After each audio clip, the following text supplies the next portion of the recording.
Bismillahirrahmanirrahiim. Kusoo dhawow channelka Waxgarad.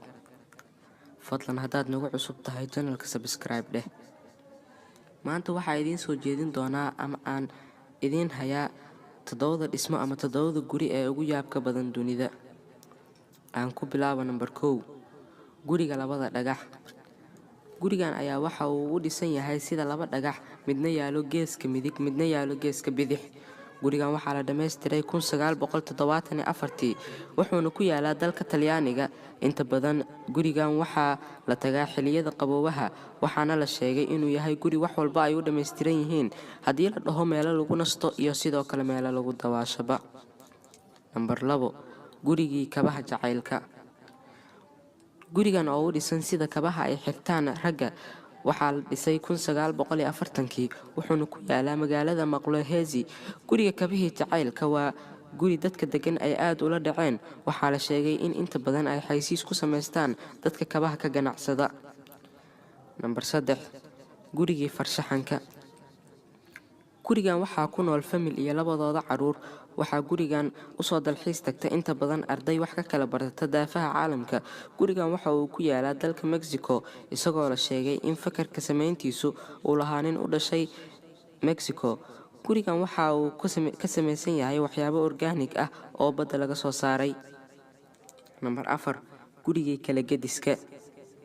Gurigan ayaa waxa uu guryaha kale kaga gedisan yahay.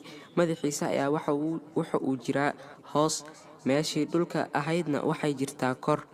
Waxa uu ku yaalaa dalka Poland, waxaana la sheegay inay sanadkiiba u soo dalxiis tagaan dad fara badan oo ay cajiib la tahay guri noocan ah, iyadoo la sheegay in dad fara badanna aysan rumaysnayn, waxayna moodaan guri dumay ilaa ay arkaan ayna kor tagaan dhismaha gurigan.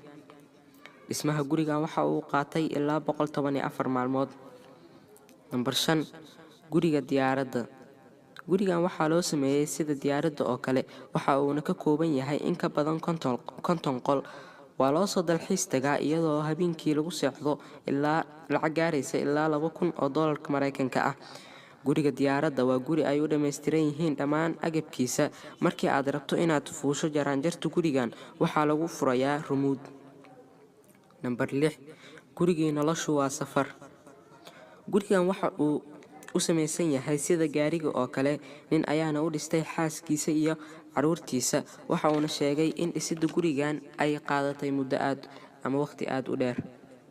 Number 7. Gurigii noloshu waa hees. Gurigan waxa uu ka samaysan yahay kataar iyo piano, waxaana uu ku yaalaa dalka China. Waana guri ay muddo dheer qaadatay dhisiddiisa. Gurigan ayaa waxaa dhismihiisa la dhameystiray sanadkii 2007. Fadlan igu caawi waxaad awooddo, anna aan kugu caawiyo waxaan awoodo.